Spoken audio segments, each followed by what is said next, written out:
Bueno, hoy voy a empezar con una pequeña anécdota y quería comentar con... Bueno, la anécdota es que hay una alabanza que cantamos y que dice así: yo quiero más de ti y habitar en tu presencia, menguar para que crezcas tú y cada día seré más como tú. Bueno, la cosa es que cuando yo era pequeña, no sé, 10, 11 años, y teníamos que cantar esta alabanza, yo intentaba ser consciente de lo que digo, pues no voy a estar simplemente cantando.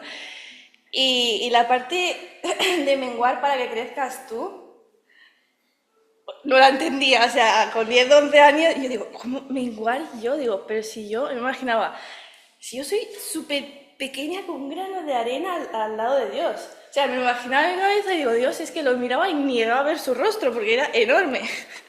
Y no entendía, digo, y claro, si menguo, seré más como Él. O sea, bueno, la cosa es que cuando era pequeña no tenía conocimiento de todo esto, pero bueno, en la Biblia hay un versículo que habla sobre este caso, y es que el versículo de referencia se encuentra en Juan 3:30. El versículo dice: es necesario que Él crezca y que yo disminuya. Este versículo es una de las declaraciones más conmovedoras hechas por Juan el Bautista en la Biblia. Él está hablando de Jesús y de su propio ministerio, y cómo ambos se relacionan entre sí. El mensaje que nos transmite esta frase es clara. Juan debe disminuir para que Jesús crezca. Pero, ¿qué significa exactamente? ¿Y cómo podemos aplicarlo en nuestra vida diaria? Bueno, veamos un poco el contexto de Juan 3:30. Y es que en los capítulos anteriores del Evangelio de Juan, Juan el Bautista se presenta como un importante profeta que prepara el camino para la venida de Jesús. Él bautiza en el río Jordán, llama al arrepentimiento y anuncia la llegada del reino de Dios.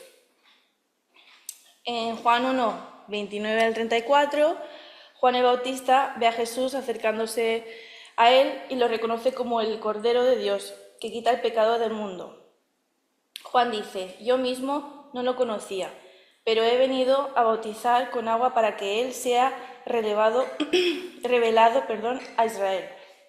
Juan declara que Jesús es mayor que Él y que Él no es digno de desatar la correa de su sandalia. En Juan 3, del 22 al 29, Juan el Bautista está bautizando en Enón, cerca de Salim, cuando algunos de sus seguidores se quejan de que Jesús también está bautizando en otro lugar. Juan responde diciendo que Jesús debe crecer y que Él debe disminuir.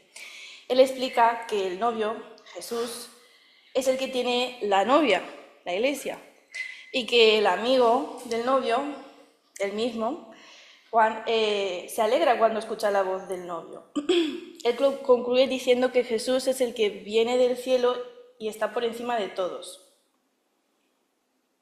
En este pasaje nos dice que para seguir a Jesús debemos disminuir nuestro ego y nuestra autosuficiencia para poder permitir que la autoridad y el poder de Jesús crezca en nuestras vidas, tal como lo hizo Juan el Bautista. Para disminuir debemos ser humildes y reconocer que sin Jesús no podemos hacer nada. Debemos estar dispuestos a rendirnos y dejar que Jesús tome el control. Debemos aprender a escuchar y a seguir su voluntad en lugar de la nuestra. También debemos dejar de lado nuestras necesidades y preocupaciones egoístas y centrarnos también en el bienestar de los demás. Al disminuir nosotros mismos, Jesús puede crecer en nuestra vida, lo que significa que su amor, su compasión, su gracia y su poder se hacen más presentes en nosotros. Nos volvemos como Jesús y menos como nosotros. Al hacerlo, nos acercamos más a la voluntad de Dios para nuestras vidas y experimentamos una verdadera transformación espiritual.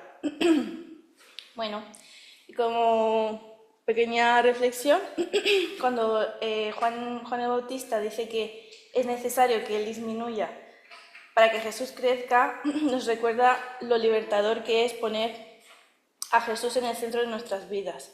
En un mundo que a menudo nos empuja a ser el número uno, en este versículo nos invita a reflexionar sobre cuánto margen le damos a Dios para que actúe. ¿Estamos dispuestos a soltar nuestro control y dejar que su amor, su poder brille en nosotros? Bueno, pues deseo que podamos seguir el ejemplo de Juan el Bautista y que permitamos que la autoridad y el poder de Jesús crezca en nosotros cada día. Amén. Vamos a orar. Señor, Padre nuestro que estás en los cielos, venimos ante ti, Padre, alegres, contentos porque tú eres un Padre amoroso. Gracias, Señor, por dar a tu Hijo por nosotros, rescatarnos, adoptarnos en tu preciosa familia, Padre. Como hemos leído hoy en el versículo, Padre, tú sabes que nosotros tenemos nuestra personalidad, nuestra carne y miramos nuestro ego muchas veces, Señor, y eso lo que hace es que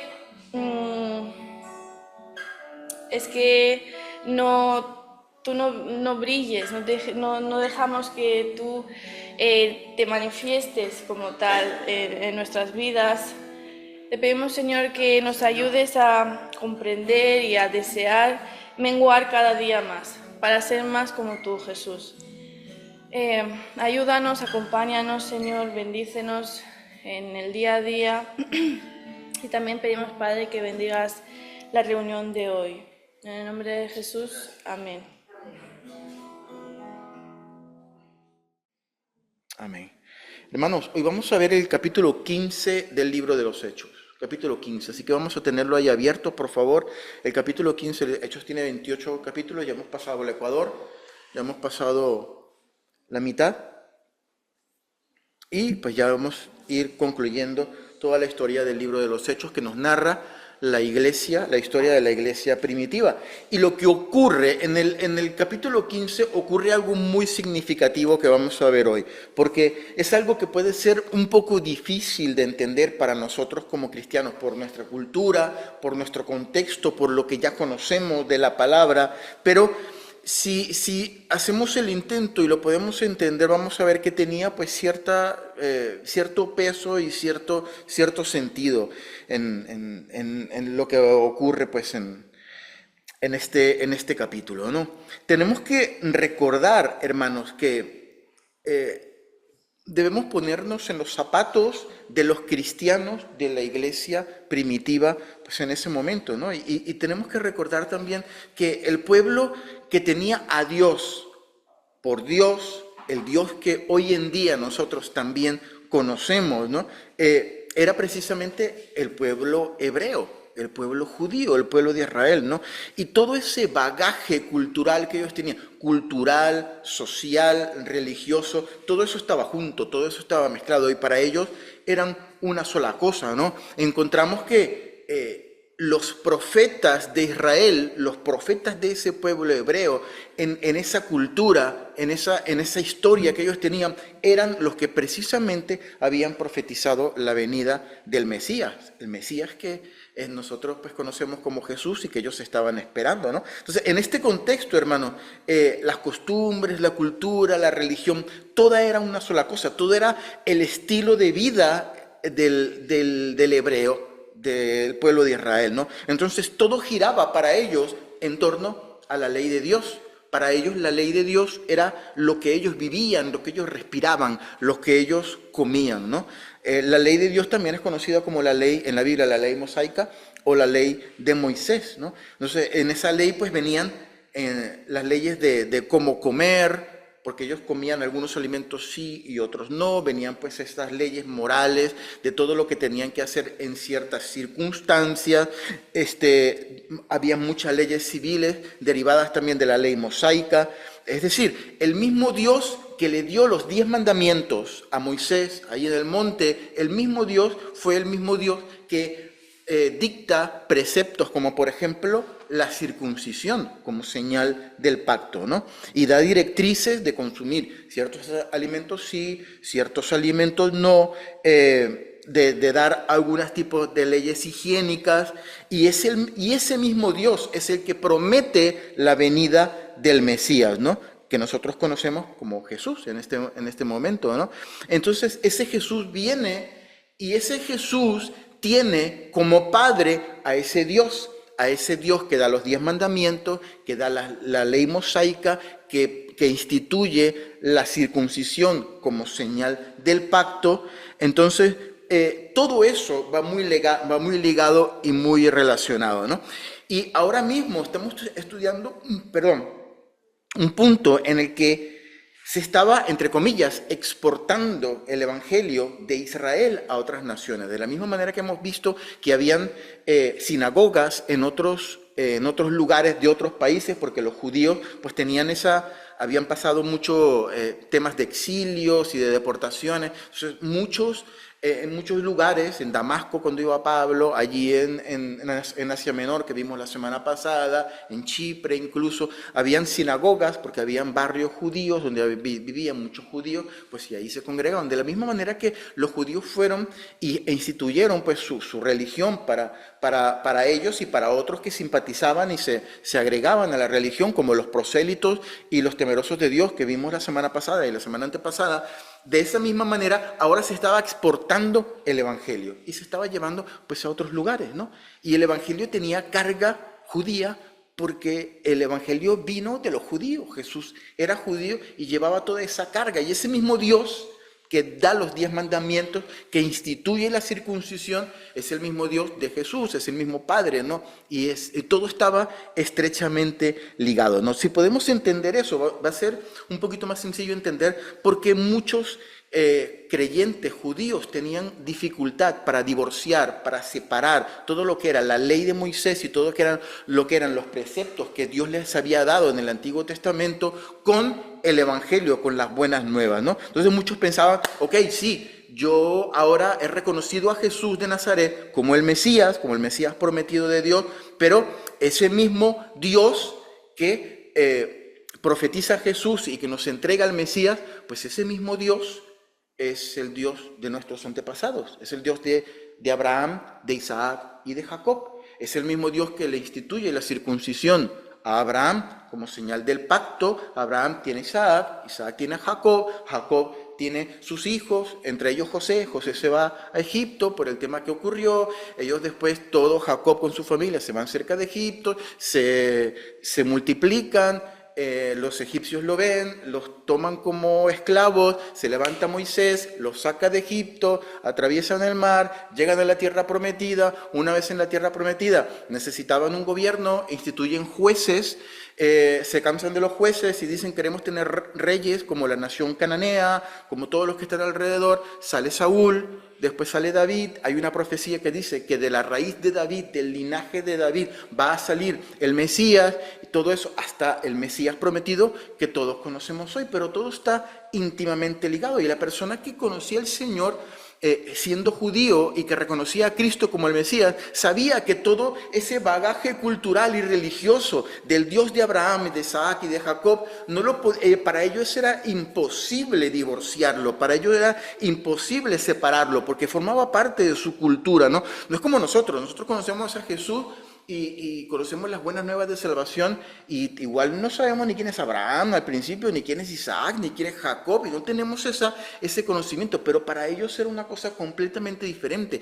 Desde que nacían, a los 8 días de edad, eran circuncidados y pasaban a formar parte del pueblo de Dios, pasaban a formar parte del pacto, y era para ellos muy complicado de separarlo. Para ellos nunca había ocurrido un corte de la promesa de, por ejemplo, de la circuncisión, ¿no? Del pacto de la circuncisión. Nunca había ocurrido que Jesús dijo, bueno, ya ahora vamos a empezar a comer cerdo de ahora en adelante, o ya el sábado lo eliminamos y vamos a reunirnos el domingo. Eso no ocurrió para ellos como judíos. Ellos seguían manteniendo, aún siendo cristianos, los que conocían al Señor, su propia cultura, ¿no? Ellos seguían pues aunque trabajaran, pues el sábado era el día de reposo para ellos, era el domingo nuestro, y seguían, pues, si venía alguna fiesta solemne instituida por Dios, la fiesta de los tabernáculos, de los panes sin levadura, la fiesta de la Pascua, todo eso, ellos lo seguían celebrando porque era su cultura, ¿no? Hechos capítulo 15, versículo 1. Entonces, estamos hablando de algunos creyentes, algunos que venían de Judea, enseñaban a los hermanos: si no os circuncidáis, no, conforme al rito de Moisés, no podéis ser salvos. Nos quedamos en que Pablo y Bernabé se quedaron un tiempo allí en Antioquía de Siria, ¿no? Y ahí se habían quedado con los demás hermanos en la iglesia de Antioquía, que se estaba reproduciendo y estaba creciendo y estaba enviando misioneros a todas las partes del mundo, y se dieron cuenta que habían unos creyentes que más adelante veremos que pertenecían a la secta de los fariseos, de los judíos, que comenzaron a decir: ojo, sí, vale, esto obviamente aplicado a los gentiles. Si tú eres un gentil, si tú eres un griego, si tú eres un etíope, si tú eres una persona que no eres judío, has creído en Jesús, pues ten en cuenta que ese mismo Jesús que tú estás creyendo viene del linaje de David, que es del Dios de Abraham, de Isaac y de Jacob, ese mismo Dios que instituyó la circuncisión. Entonces, si tú estás abrazando el evangelio, estás abrazando al Dios de Jesús, que es su Padre. Tienes que abrazar también las cosas que en un principio Él instituyó. Entonces, si quieres ser salvo, tienes que circuncidarte, ¿no? Y allí esto estaba causando un problema en toda la iglesia gentil, o todos los que creían en ese momento que no eran judíos, porque pues la circuncisión pues no estaba bien vista, no era, pues a nadie le gusta, ¿no? Que lo operen así gratuitamente, y menos de la circuncisión, de cortarle el prepucio, ¿no? Que no son cortar las uñas, es más complicado, ¿no? Y pues allí se estaba complicando el tema, había una situación muy complicada, ¿no? En ese sentido, el discurso tiene cierto sentido, ¿no? Que alguien diga, pues bueno, si tú vas a creer en Jesús y su Padre es el Dios de Abraham y de Isaac y de Jacob, pues tienes que circuncidarte, ¿no? Y comenzó a haber problemas dentro de la iglesia. Versículo 2. Como Pablo y Bernabé, nuestros dos protagonistas que estaban haciendo el viaje misionero la semana pasada y antepasada, tuviesen una discusión y contienda no pequeña con ellos, o sea, se cogieron de los pelos. Fue buena la disputa, ¿no?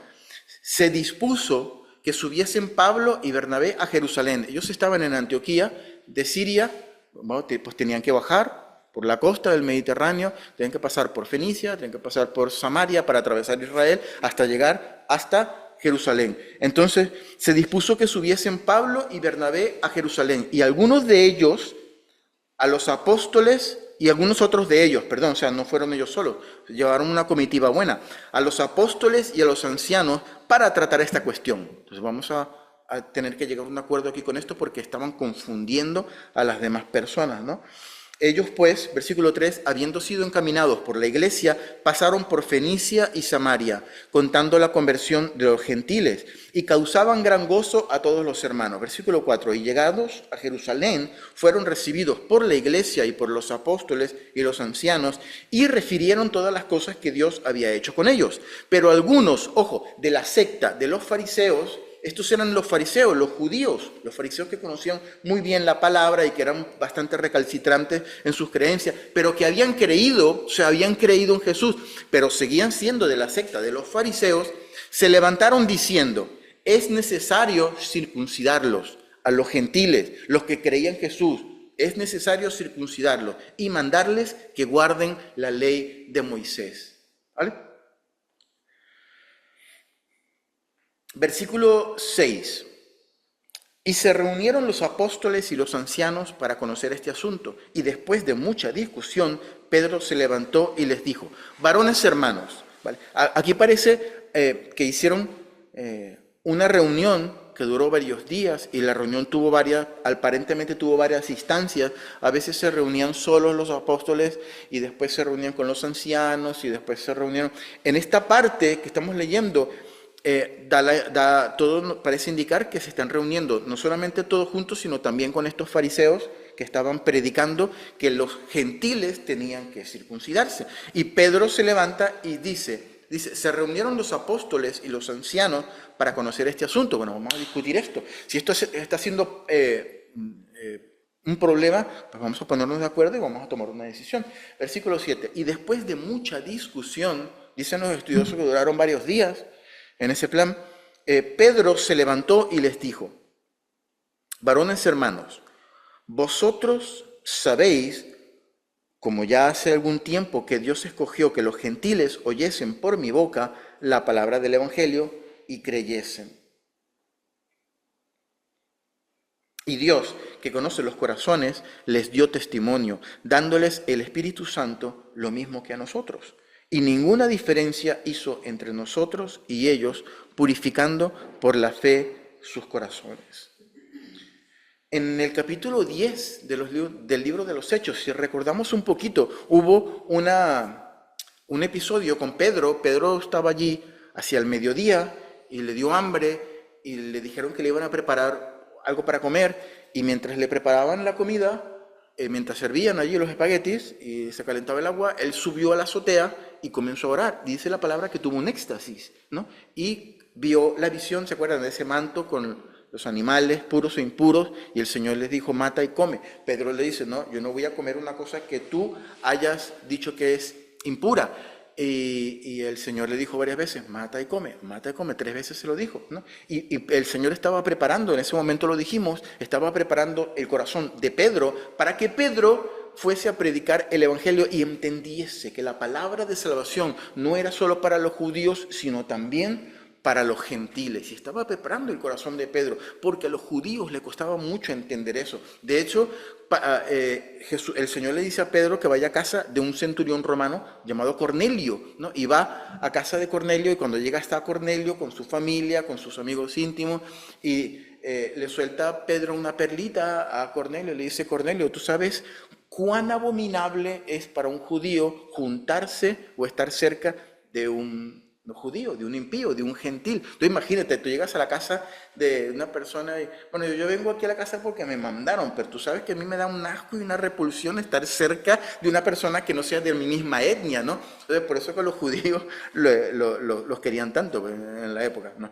Pero todo eso pues tiene una razón de ser y quizás pues la manera de decirlo no era lo más adecuado, pero eso era lo que ellos tenían pues en su corazón, ¿no? Y en el capítulo 15 vemos a Pedro diciendo, esto ocurre varios años después de lo de Cornelio. Pedro ya tenía pues en su corazón esa convicción de que el Señor estaba teniendo el Evangelio también para los gentiles, ¿no? Y lo reconoce y dice que Dios les dio el Espíritu Santo a los gentiles igual que a ellos, y que no hizo Dios diferencia entre gentiles y judíos, que todos son iguales ante los ojos de Dios, y que purifica por la fe los corazones tanto de los gentiles como de los judíos. Versículo 10. Y Pedro pues ahora se levanta y dice una palabra fuerte y dice, y ahora pues, ¿por qué tentáis a Dios poniendo sobre la cerviz de los discípulos un yugo que ni nuestros padres ni nosotros hemos podido llevar? Antes creemos que por la gracia del Señor Jesús seremos salvos. De igual modo que ellos, ¿no? Aquí Pedro lo primero que hace es dirigirse a estos, entendiendo que su discurso, el discurso de estos fariseos, era una provocación a Dios. Estáis tentando a Dios, estáis provocando a Dios, estáis poniendo un yugo sobre la cerviz de los discípulos, y aquí vamos a explicar un poquito esto, ¿no? Él está comparando la ley de Dios, los preceptos divinos, con una carga, un yugo. ¿Sabéis lo que es el yugo, no? La parte de madera que ponían allí en la cerviz, en el cuello de los animales para articular allí el equipo de arado o de remover la tierra, para preparar la tierra para el arado, para hacer el surco o para remover la tierra. Entonces, pues al animal lo que quiere es ir a su bola, ¿no? Feliz de la vida, ¿no? Pero cuando le ponen un yugo, ¿qué le hacen? Ven para acá, traca atrás, le ponen el yugo y le dicen, tú vas a caminar no solamente la incomodidad de llevar una cosa que tienen que arrastrar para remover la tierra, que tiene que hacer fuerza, sino que tienen que caminar derechito. O sea, el hombre le dice, no, tú tienes que, y si se quiere ir para allá porque el buey ve una vaca y quiero ir donde está la vaca. No, qué vaca ni qué nada, camina por aquí porque tienes que hacer el curso, el surco, ¿no? Y entonces en ese, Pedro compara eso a la ley, ¿no? Y les dice, ustedes están intentando poner sobre la cerviz de los discípulos. ¿Quiénes eran los discípulos? Los creyentes. Recuerden que en el libro de los Hechos se le llama a los cristianos discípulos, se le llama a los cristianos los del camino, también se les llaman los del camino, se les llama cristianos, que en Antioquía fue la primera vez que le llaman cristianos, esto ya lo vimos en capítulos anteriores. Y está diciendo, estáis poniendo sobre los cristianos, entendiéndose por los cristianos gentiles, un yugo que ni nosotros ni nuestros padres hemos sido capaces de llevar. Al final, la ley, entre tanto, haz esto y haz aquello, no hagas esto y no hagas aquello, pues se volvía cuesta arriba para poder cumplirla para los judíos. No solamente pues las personas que eran muy religiosas tenían que cumplir esto, todo el mundo, porque era parte de la cultura, era parte de la ley, ¿no? Y tenían que guardar el sábado y tenían que comer ciertas cosas sí, ciertas cosas no, y tenían que cuidarse de hacer algunas cosas. Pero, ¿qué pasaba? Que muchas de estas cosas de la ley, recuerden que en la ley también habían preceptos morales, también había, pues no matarás, no cometerás adulterio, pues, y bueno, pues en algún momento, pues la esposa de este se iba con el marido de la otra, pues, y allí, pues, porque somos proclives al pecado, ¿no? Entonces, pues, todo eso se hacía una carga dura de llevar, porque ya leímos en Romanos, cuando estudiamos Romanos, que la ley te dice lo que es pecado, pero la ley no te da solución al pecado. O sea, la ley te dice, pues, esto y esto y esto y esto. Pues bueno, vale, sí, esto es pecado, y ahora la respuesta pues la tenemos en Jesús, en su sacrificio, ¿no? Y de hecho Pablo en el capítulo 7 de Romanos aborda esta misma problemática, ¿no? Y él dice, yo reconozco que la ley es buena, pero la ley lo que hace es mostrarme a mí lo que es el pecado, ¿no? Y ahora, a mí en teoría, dice Pablo, parafraseando a Pablo, a mí en teoría me gustaría hacer lo que es bueno, porque en teoría yo lo que quiero hacer lo bueno, pero lo bueno no está en mí hacerlo, porque yo tengo un cuerpo que tira como la cabra, ¿no? Que tira al monte, ¿no? Que siempre busca su propia satisfacción, y eso pues está ligado al pecado. Es un quiero y no puedo. Entonces, para el judío era una carga difícil de llevar. Y Pedro dice, ahora vosotros queréis poner esta carga que no la hemos podido llevar ni nuestros antepasados, ni nosotros la hemos podido llevar bien, se la queréis dar también a los gentiles. Eso es probar y tentar a Dios, porque ellos no tienen por qué estar llevando esa carga, ¿no? El versículo 11 del capítulo 15 del libro de los Hechos cierra con una frase contundente del apóstol Pablo, que es pilar de nuestra fe cristiana. Dice, creemos que por la gracia del Señor Jesús seremos salvos de igual modo que ellos. O sea, la misma gracia que salva a los gentiles es la misma gracia que salva a los judíos. Aún teniendo los judíos la circuncisión, aún teniendo la promesa de Abraham, aún teniendo lo que salva tanto al judío como al gentil, es la gracia del Señor Jesús. Punto. Y aquí Pedro pues senta el argumento principal. No hay diferencia entre judíos y gentiles, ¿no?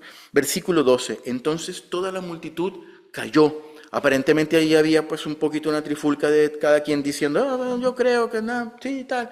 Entonces pues la multitud, ante esta premisa del apóstol Pedro, la multitud calla, y dice la palabra en el versículo 12, y oyeron a Bernabé y a Pablo, que contaban cuán grandes señales y maravillas había hecho Dios por medio de ellos entre los gentiles. Aquí lo que está haciendo Pablo y Bernabé, está diciendo lo que acaba de decir Pedro.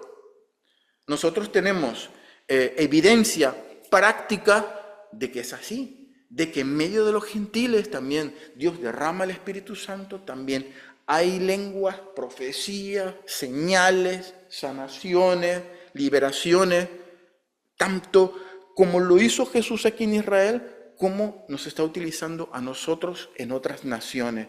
a los gentiles. O sea que es igual. Lo que está diciendo Pedro lo podemos dar fe nosotros, lo podemos testificar también nosotros. Versículo 13. Y cuando ellos callaron, o sea que se callaron Pablo y Bernabé cuando terminaron sus discursos, Jacobo respondió diciendo: varones hermanos, oídme, Simón ha contado cómo Dios visitó por primera vez a los gentiles para tomar de ellos pueblo para su nombre. Y con esto concuerdan las palabras de los profetas, como está escrito: después de esto volveré y reedificaré el tabernáculo de David, que está caído, y repararé sus ruinas y lo volveré a levantar, para que el resto de los hombres busque al Señor. Y todos los gentiles, los extranjeros, los que no son judíos, sobre los cuales es invocado mi nombre. Dice el Señor, que hace conocer todo esto desde los tiempos antiguos. Aquí se levanta Jacobo, que es el mismo Santiago, el que escribe la carta, el hermano del Señor, el medio hermano de Jesús. Se levanta y dice, Santiago era el apóstol principal de la iglesia de Jerusalén. Era así como, entre comillas, pues el jefe, ¿no? El apóstol principal. Y confirma las palabras del apóstol Pedro, esta vez haciendo mención a un profeta. Aquí Jacobo o Santiago está leyendo un pasaje del libro del profeta Amós, que lo tenemos allí en nuestras Biblias. Está leyendo Amós, ¿no? Y le da una aplicación mesiánica y se resalta que está involucrado también el pueblo gentil, que sobre el pueblo gentil que está invocando el nombre del Señor. Versículo 19, y esto es lo que termina diciendo Jacobo: por lo cual yo juzgo que no se inquiete a los gentiles que se convierten a Dios, sino que se les escriba que se aparten de las contaminaciones de los ídolos, de fornicación, de ahogado y de sangre, porque Moisés desde tiempos antiguos tiene en cada ciudad quien lo predique en las sinagogas, donde es leído cada día de reposo. Jacobo utiliza la frase yo juzgo, o sea, yo dictamino, ¿no? Es una frase que denota autoridad, ¿no? Y sigue diciendo, ¿qué es lo que yo juzgo? Que no se inquiete a los gentiles, que no se les agobie con esto. Es decir, vamos a dejar al pueblo gentil fuera de esto, porque ellos no tienen nada que ver con la ley de Moisés, ¿no? Y hacen un escrito, seguramente una carta allí, estaba la secretaria ahí, punto 1, secretaria, coja que conste en acta, ¿no? Y empiezan a escribir una carta que van a llevar a las iglesias gentiles de parte de ellos, ¿no? Entonces, yo creo que es importante que nosotros nos demos cuenta que aquí ellos dejan todo por escrito, porque en el Nuevo Testamento vemos referencia de que no solamente ellos llevaban el testimonio oralmente, que lo hacían, porque aquí también en el libro de los Hechos van a decir, lo mismo que dice en la carta, te lo van a decir verbalmente, pero la carta es importante porque la carta está certificada que viene de ellos. Y tenemos evidencia, incluso bíblica, de que habían cartas, epístolas circulando por allí, que estaban falsificadas, que venían firmadas por Pablo, firmadas por alguno de los apóstoles, y eran falsas, eran mentiras, ¿no? En uno de las epístolas dice que tienen que tener cuidado con las cartas que le lleguen, ¿no? Y verificarlas bien. Entonces, ellos escriben esta carta, seguramente firman, seguramente pues ponen un sellito y una cosa diciendo que son ellos, para que cuando lleven a las cartas tengan certificación de que esto es lo que han resuelto en esta reunión, que dicho sea de paso, se conoce como el Concilio de Jerusalén, el primer concilio que se reúne de la iglesia, donde toman pues ciertas decisiones, se reúnen para conciliar una decisión o para tomar pues algo, para tener algo en común, ¿no? Y de entre las resoluciones del concilio son que se aparten de las contaminaciones de los ídolos, que seguramente aquí estamos hablando de alimentación, porque en el pueblo gentil lo que ocurría era que la carne y los animales se sacrificaban a otros dioses y pues esa carne se vendía en el mercado para comer.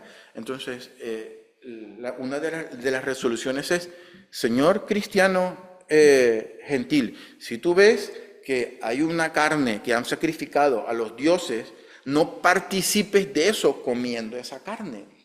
Te traza una línea, ¿no? Y te comes otra cosa, ¿no? Otra carne en otro lado, o crías tus pollos y te los comes, o algo así, pero no participes en eso. Lo segundo que ponen es, el segundo dictamen, es que se aparten de fornicación. Era muy común en las fiestas paganas, en los templos y eso, pues, que hacían orgías y ese tipo de cosas. Era una cosa normal, ¿no? Que no, que a las 3 tengo que ir para una orgía, es un poco raro, pero era algo que formaba parte de la cultura, sobre todo de los griegos, que se la pasaban por ahí también, haciendo cosas raras, ¿no? Y adorando a dioses que tenían que ver con la fertilidad y ese tipo de cosas. Entonces, no había digamos, un precepto contra la fornicación. Si había el adulterio que estaba tipificado en los 10 mandamientos, pero contra la fornicación, pues no. Entonces, tened cuidado con eso, absteneros también de ese tipo de cosas, de ahogado y de sangre. El ahogado y sangre es también digamos, una normativa higiénica del pueblo judío. Cuando sacrificaban a un animal, ellos sabían que tenían que desangrarlo completamente para que la sangre no se quedara, se pudra y el animal se descomponga y traiga enfermedades. Entonces se desangraba completamente y así es que se comía. Cuando un animal se moría ahogado o así, pues se le quedaba la sangre por dentro, porque ya el corazón, para el animal desangrarlo, tiene que el corazón estar latiendo para que tire sangre. Entonces se le abre una vía y mientras el corazón termina de latir, pues va tirando toda la sangre, ¿no? Si el animal se muere con la sangre por dentro, pues es más propenso a que se descomponga y todo eso. Y eran leyes higiénicas que tenían el pueblo judío. Y también que no comiesen, pues, sangre, pues que también era fuente de enfermedad.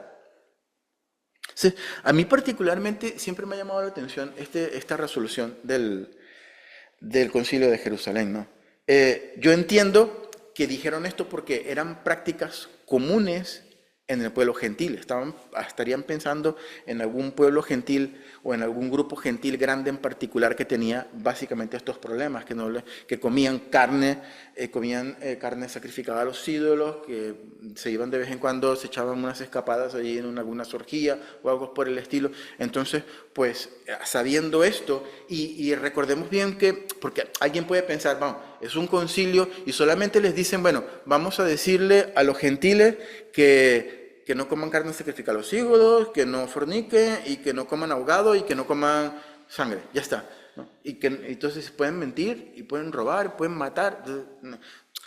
Es un poco, alguien puede pensar eso, pero es que en realidad la discusión era sobre la circuncisión y la discusión era si sobre guardar la ley de Moisés. Entonces, lo que estamos viendo aquí es que de la parte de la ley, de la parte de los judíos, ellos consideran que solamente lo que los cristianos gentiles deberían compartir en común con la ley judía es lo de sacrificado a los ídolos, lo de la fornicación, lo de no comer sangre y lo de no comer carne ahogada. Básicamente eso. Ellos dejan por fuera lo del sábado, dejan por fuera las fiestas solemnes, las fiestas instituidas por Dios, dejan por fuera la circuncisión, todo eso porque no formaba parte de lo que, para criterio de ellos, en su concilio, lo que los creyentes tenían que hacer, ¿vale?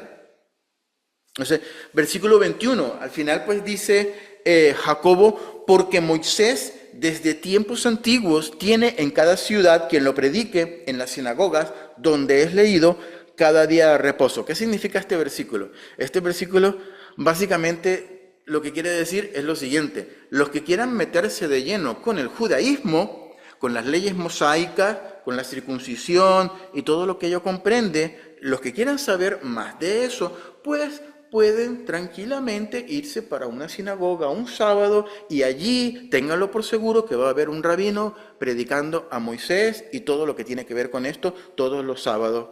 Entonces, si tú quieres, pues eres libre de ir ahí y tal. Pero no me juntes esto con el Evangelio. Básicamente es lo que está diciendo en el versículo 21. Y luego del versículo 22 al 29 se explica lo que escriben en la carta, ¿no? Que se eligen unos hermanos, entre ellos Pablo y Bernabé, Silas es otro hermano que va, y se enfatiza el carácter autoritativo de la resolución conciliar. Versículo 8, esto es lo que resuelven, porque ha parecido bien, esto es lo que dice la carta y esto es lo que resuelven, porque ha parecido bien al Espíritu Santo y a nosotros. Fíjense que ahí meten al Espíritu Santo. Ellos de alguna manera tienen convicción en su corazón por el Espíritu Santo que esta resolución a la cual ellos han llegado está, en conexión con el Señor, con el Espíritu Santo. Ha parecido bien al Espíritu Santo y a nosotros no imponeros ninguna carga más que estas cosas necesarias. Bueno, y pues dice lo de la fornicación, lo de los sacrificados a los ídolos, básicamente esos 3 o 4 puntos, ¿no? Dice la palabra allí en el libro de los Hechos que se llevan las cartas, se van a las iglesias, Pablo, Bernabé, Silas y todos los que van para la otra iglesia leen la carta, y en el versículo 31 dice, habiendo leído la cual, la carta, se regocijaron por la consolación. Todos los hermanos se pusieron súper contentos porque se dieron cuenta que no tenían que circuncidarse, que podían seguir comiendo jamoncito con morcilla, bueno, con morcilla, ¿no? Con otro, la comida pues de ellos, que no necesitaban, el que trabajaba el sábado podía seguir trabajando el sábado. Se estuvieron contentos porque algunos pues estaban buscando ya seguramente meterse a los mormones o a los testigos de Jehová porque no les estaba gustando el tema, pero se dieron cuenta que lo que Dios había resuelto a través del concilio de Jerusalén y estos hermanos, pues les trajo paz a las iglesias, ¿no? Luego regresan donde fueron enviados Pablo y Bernabé y todos ellos, porque ellos fueron para unas iglesias que estaban probablemente a las afueras de Antioquía, pero dice la palabra que Silas se quedó con ellos, no sé, se quedó allí un tiempo, no da explicación. Puede ser que le gustó la chica que cantaba en la alabanza y se quedó allí a ver si le conseguía novia, pero se quedó allí, nos dice la palabra. Versículo 36. Después de algunos días, Pablo dijo a Bernabé, volvamos a visitar a los hermanos en todas las ciudades en que hemos anunciado la palabra del Señor para ver cómo están. ¿Se acuerdan que Pablo había regresado de Asia Menor, de Chipre? Entonces Pablo le dice a Bernabé, tenemos que ir a ver cómo están los hermanos que visitamos la primera vez en nuestro primer viaje misionero, a ver si están bien, a ver si nos caen a piedras otra vez, que es lo más seguro, pero bueno, tenemos que ir a ver cómo están nuestros hermanos. Y dice la palabra en el versículo 37, y Bernabé quería que llevasen consigo a Juan, el que tenía por sobrenombre Marcos, Juan Marcos, discípulo de Pedro, el que escribió el segundo evangelio, ¿no?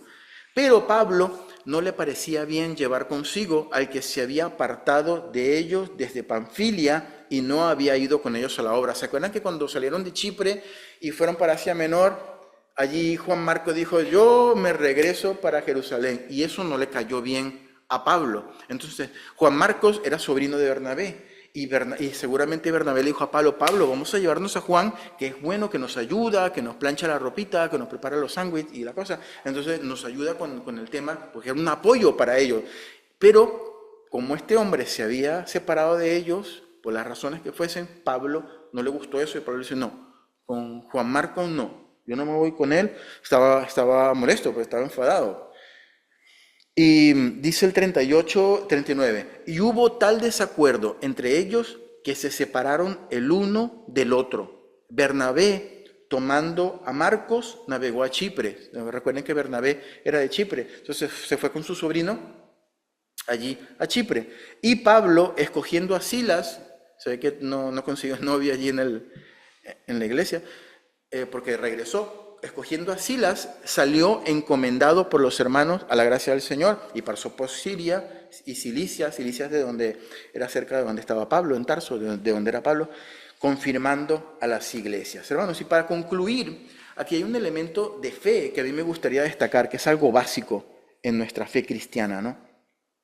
Para el judío, la circuncisión era súper importante porque era el sentido de pertenencia, era la obediencia y la pertenencia a ser el pueblo de Dios. De hecho, Dios le dice a Abraham, el que se circuncide está en el pacto y el que no se circuncide está fuera del pacto y de mi promesa, punto.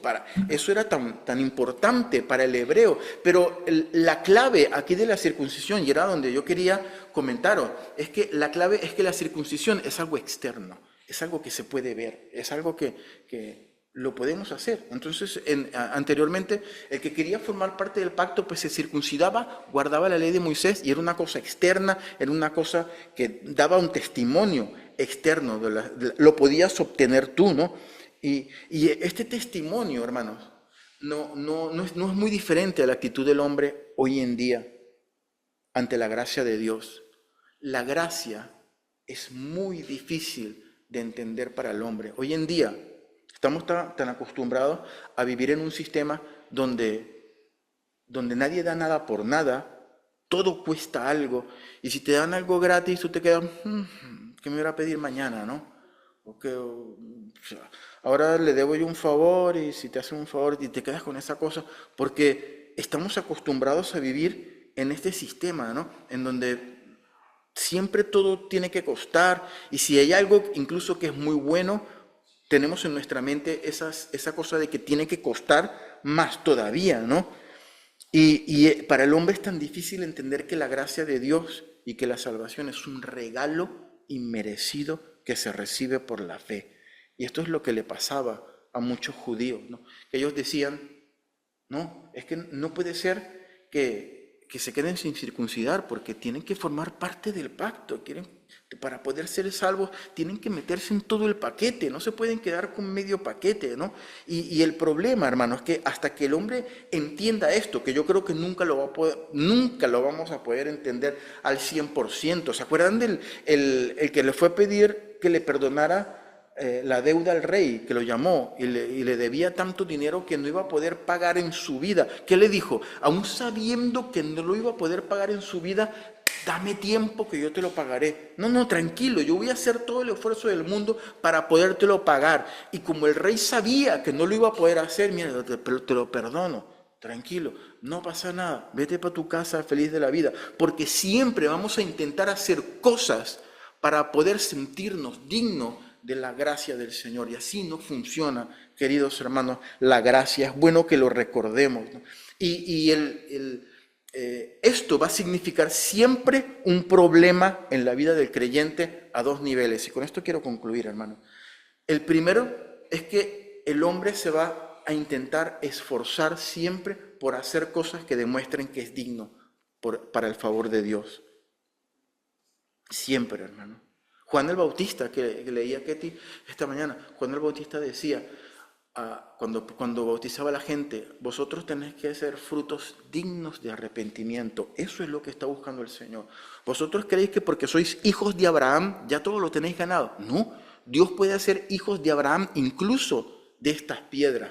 No es porque estéis circuncidados y porque étnicamente seáis judíos. No. Ojo, tenéis que hacer frutos dignos de arrepentimiento. Los judíos ponían su confianza en la circuncisión, pero para Dios esto no era tan importante. Lo que era importante verdaderamente es hacer frutos dignos de arrepentimiento, que la gente reconociera su pecado y su condición y volvieran su corazón hacia Dios. Hoy en día, hermanos, tenemos testimonios de muchos santos, entre comillas, ¿verdad? Nosotros vemos, por ejemplo, San no sé qué y San no sé qué, que es común que la Iglesia Católica Romana los canoniza.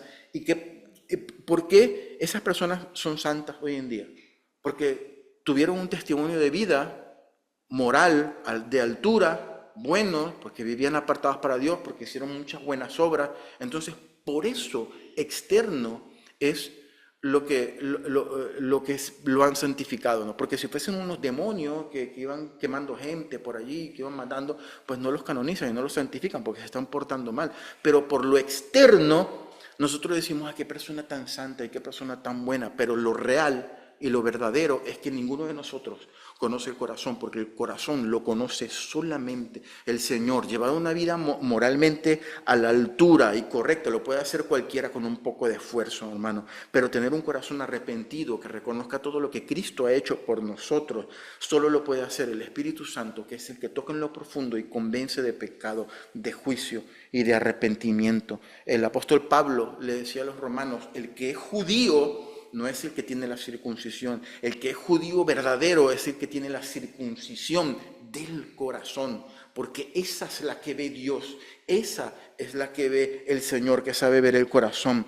Ese es el primer problema, que muchas veces nosotros hacemos cosas para sentirnos dignos y para ganarnos el favor que nunca nos vamos a poder ganar. Y el segundo problema es que cuando el creyente no entiende eso y no puede hacer las cosas, su conducta, su manera de conducirse, su manera de vivir, no está a la altura de los estándares de Dios, se frustra, va a sentirse indigno. Y hay muchísimos creyentes dentro de la iglesia del Señor que se sienten así y que se sienten mal porque me voy para el infierno, porque yo no soy capaz de tener una mente pura, porque no soy capaz de hacer esto, porque no soy capaz de dejar de hacer aquello, y comienzan a dudar incluso de su salvación, pero porque su confianza no está puesta en la obra de Cristo, está puesta en las obras que Él puede hacer o que puede dejar de hacer. Y nosotros tenemos que tener puesta nuestra mirada, nuestra fe en el Salvador, en el autor y el consumador de la fe. Le fallamos a Dios y nos sentimos tan indignos, hermano, que nos sentimos lejos de Dios, pero que se nos olvida que el sacrificio de Jesús es el único que nos puede acercar a Dios, no nuestro sacrificio, no nuestras dificultades y nuestros problemas.